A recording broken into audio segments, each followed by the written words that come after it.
Then Paul spoke. Ah, nuclear disarmament! Ah, save the rainforest!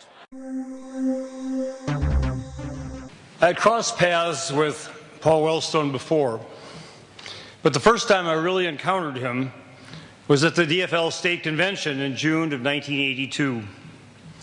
For the previous year and a half, I had been campaigning for the party's endorsement for the U.S. Senate seat held by incumbent Republican Senator Dave Dernberger. And I was basically unopposed for the endorsement at that convention.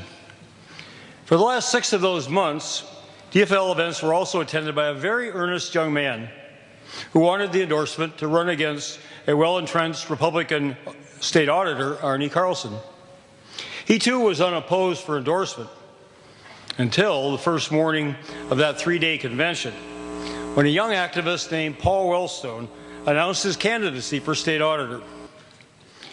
By the last morning, after 2 days of long endorsement battles and 2 nights of very late parties, delegates were exhausted, hungover, and ready to either head home or find the nearest bar. At last, only the endorsement for State Auditor stood between the delegates and the doors. The 2 candidates addressed the convention. The very earnest young man spoke first and gave a very earnest description of the State Auditor's responsibilities, reminding everyone that the definition of an auditor is a bank teller without the charisma. Then Paul spoke. Ah, nuclear disarmament! Ah, save the rainforest! Ah, social and economic justice!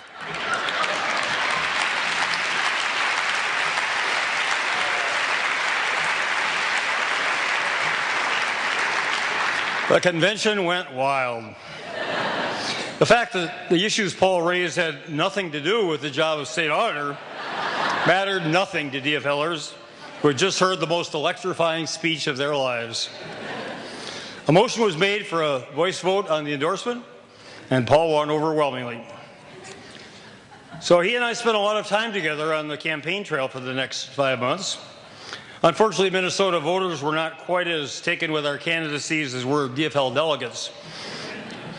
Fortunately, however, Rudy Perpich was elected governor that year, avenging his defeat 4 years before. He appointed me the commissioner of the Minnesota Department of Energy and Economic Development. And a few months later, he asked Paul to become his senior advisor on energy policy. Paul worked out of our DEED headquarters in an office we created for him next to my terrific deputy, Connie Lewis, and myself. Late afternoons, we put our feet up on somebody's desk and solved the problems of the world. That's where Paul and I became real friends. We discovered that despite our different backgrounds, we agreed on most issues, and we both wanted another chance to be elected and to make a difference. So in 1990, we switched strategies. Paul ran for the U.S. Senate, and I ran for State Auditor. Paul proceeded, as you know, to pull off the most extraordinary, unbelievable upset anywhere in my political lifetime. He defeated a very well-funded Republican incumbent, Rudy Boschwitz, trailing by over 40 points in polls less than 2 months before the election. Paul steadily won the hearts, minds, and votes of more and more and more Minnesotans. Yet despite a terrific campaign with a phenomenal candidate, he entered the final weekend before the election trailing by several points in published polls. And Boschwitz had just launched a vicious, very personal attack on Paul and his family. The faces of Paul, Sheila, and their daughter Marcia were grim as our DFL ticket boarded a bus for our final statewide tour. Now, I should say this was not the green bus. This was a bus that got more than 5 miles a gallon and didn't break down every hour. It was a tense time. Paul was outraged at Boschwitz's despicable attack and frustrated that his campaign had no money to match his opponent's closing media blitz. What followed was a most amazing ending to this most incredible campaign. At our bus stops, Paul began receiving reports that Boschwitz's tactics were backfiring. Minnesotans were deeply offended. Then Vice President Mondale stepped forward and condemned the attack as un-Minnesotan. 2 days later, the voters agreed, and Paul won election to the United States Senate in the most unlikely, unbelievable, and unforgettable upset anyone could remember.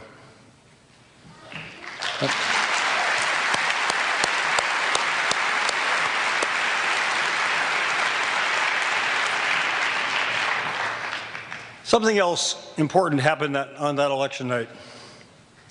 Minnesotans' decisive rejection of his opponent's tactics and their enthusiastic embrace of Paul gave him faith in Minnesota voters' sound values and good judgment that he would rely upon throughout his Senate career.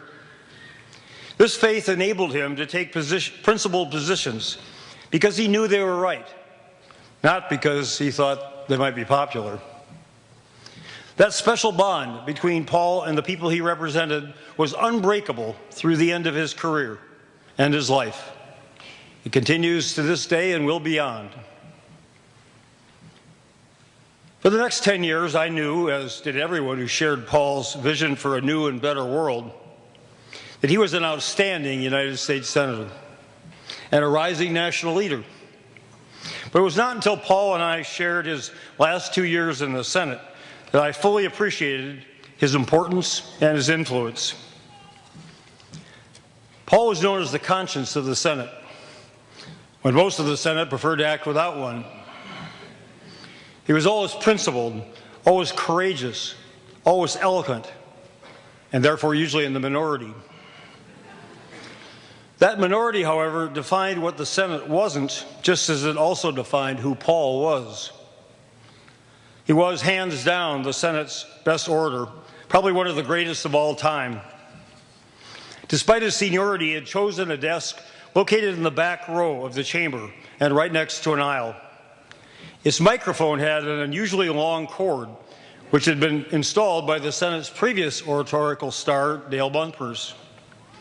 That combination gave Paul the freedom to move around and to fully express himself when he spoke.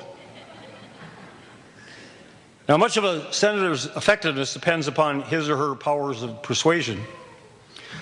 The words spoken in the Senate chamber before colleagues and on average over 1 million C-SPAN viewers are principal means of that persuasion. No one was more persuasive on the Senate floor than Paul. In addition, he was well liked and respected by his fellow senators, even the ones who usually disagreed with him, of whom there were a few. In Minnesota, Paul's political stature grew ever taller, and his light shone brighter and brighter. Someone once said of an abrasive Minnesota politician, quote, "Before you meet him, you instinctively dislike him. But after you really get to know him, you detest him." With Paul, the opposite occurred. The more Minnesotans got to know him, the better they liked him. Who else could have said, quote, "I'm here to represent the little fellers, not the Rockefellers," and yet receive steadfast support from Minnesota's only member of that family.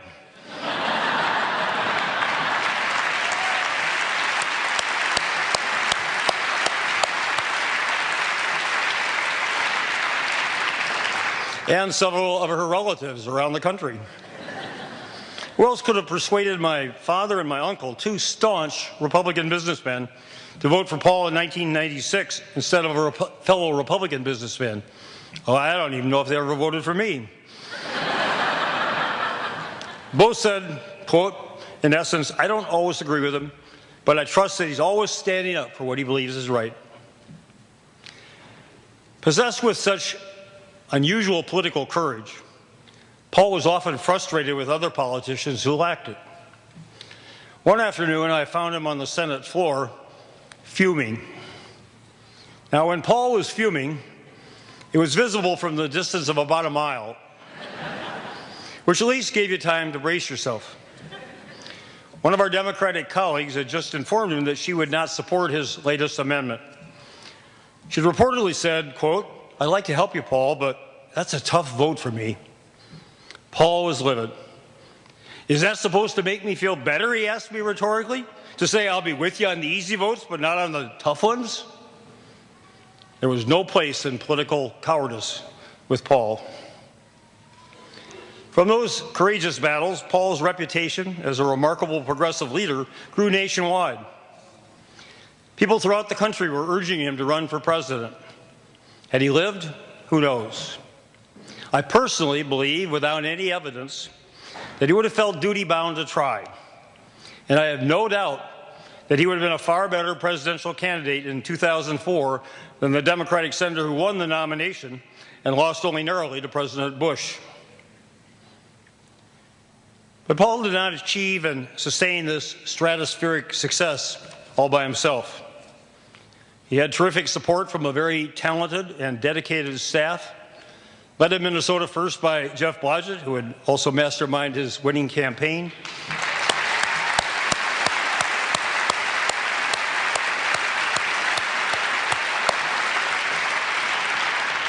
And then by Connie Lewis.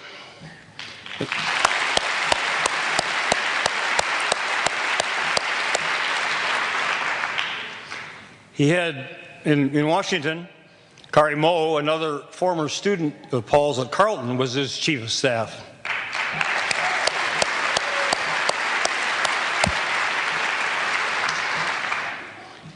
I used to kid Paul that his real purpose in being a Carleton College professor was not imparting knowledge to his students as much as identifying the best of them to recruit for his future campaigns and staffs. Kari is now the Washington Chief of Staff for Representative Keith Ellison. Jeff is now running the Obama campaign in Minnesota. Connie's a senior officer with Planned Parenthood, Minnesota. As evidence that the people Paul inspired were deeply, deeply committed, not only to him, but also to the beliefs that they shared with him, and they have carried on remarkably well. His most important support was his family. At a time where every conservative politician talked incessantly about family values, Paul and his family lived them. Sheila and he were married for 33 years before passing on. He adored his 3 children, Dave, Marcia, and Mark. He was enormously proud of them and their accomplishments. Any contact with one of them, even a brief phone call, noticeably buoyed his spirits. Then, of course, there was Sheila, the family's Rock of Gibraltar, Paul's best friend and closest confidant, the person everyone turned to in a crisis, be it personal or political. Paul and Sheila's devotion to each other, to their children, and to their entire family was exceptional for anyone, and exceptionally rare for a political couple. Amazingly, the trials and tribulations of 3 intense Senate campaigns and 12 years in the cauldron of Washington, D.C. brought them closer together, not farther apart.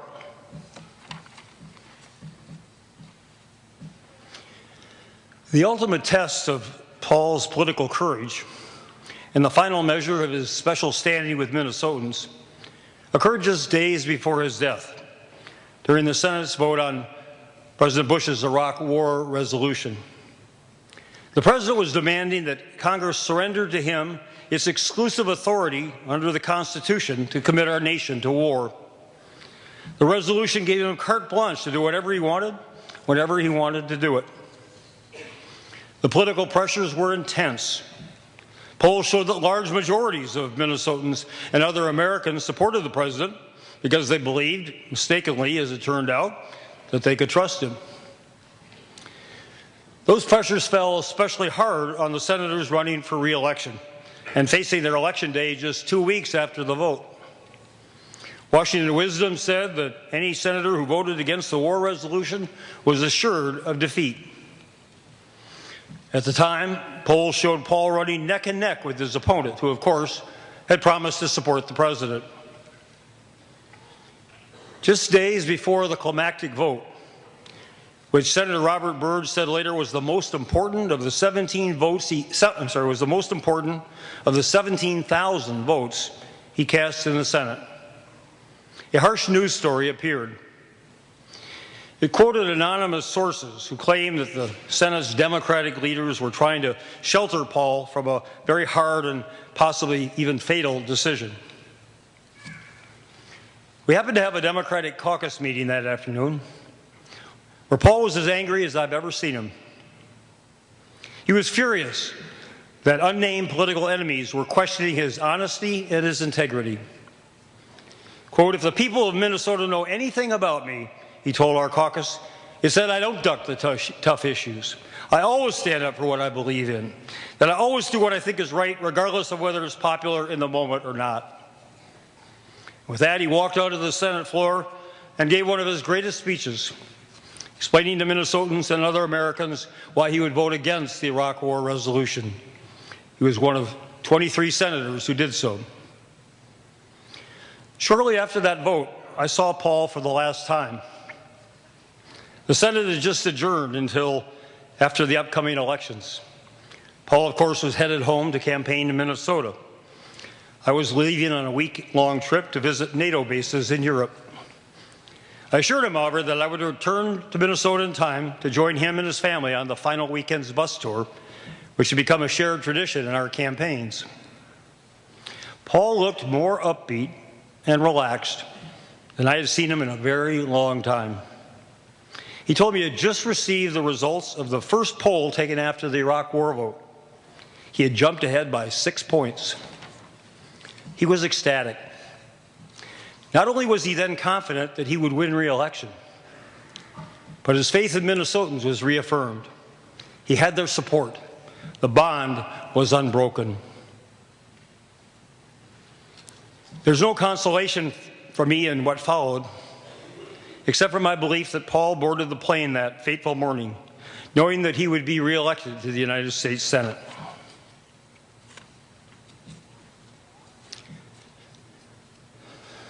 I'd like to close with a story which took place just a few weeks before that terrible disaster. It was a Monday afternoon in September of 2002. The Senate was not in session that day, so the chamber was empty, except for a few staff, when I happened to walk into it.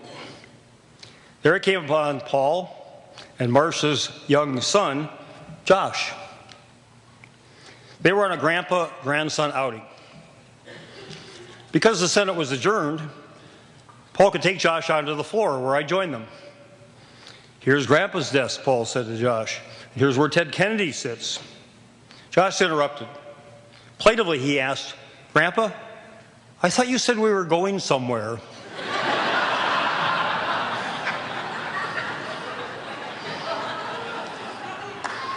His father looked at him even more plaintively and replied, "Well, this is somewhere." Josh was too young to understand then, but the United States Senate surely is somewhere. And his grandfather was there, a greatly respected, highly effective United States Senator and a rising national leader. I don't know whether Paul, when he was young, ever imagined he might attain such a pinnacle of political success. I doubt that anyone else did. To reach this somewhere, he overcame odds as monumental as winning a national lottery. He succeeded, however, not by luck, but rather through his own political brilliance, his tireless determination, and his ability to make very special connections with many, many people. Paul stood out in the Senate. He was more like senators from earlier eras who attained the offices by the scope of their accomplishments, not the size of their campaign accounts. He was more talented, eloquent, politically astute, and principled than most of his colleagues, too many of whom wanted to be in the Senate for what it could do for them. Paul wanted to be in the Senate for what he could do for others. And people got it. They came to understand that profound difference, to appreciate what a difference it made in their lives, and to realize how extraordinary it was that by some miracle, someone had been elected to the United States Senate who was using that office for them. You were right, Paul. You sure did get somewhere. Somewhere extraordinary.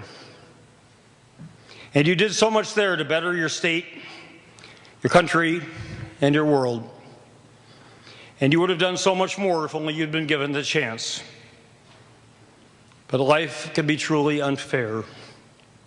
To you it was, terribly terribly unfair.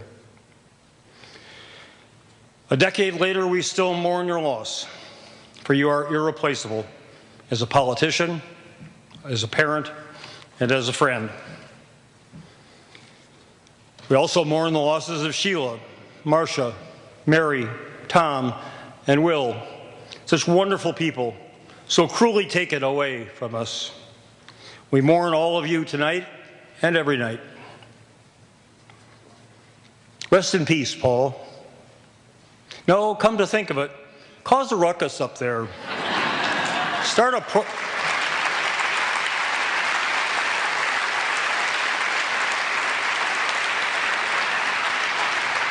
stage a march or maybe a boycott. But tell the supreme powers that we need some reinforcements down here. You taught us well, and we're doing our best to carry on the torch that you carried so far and so well. But unfortunately, none of us are you.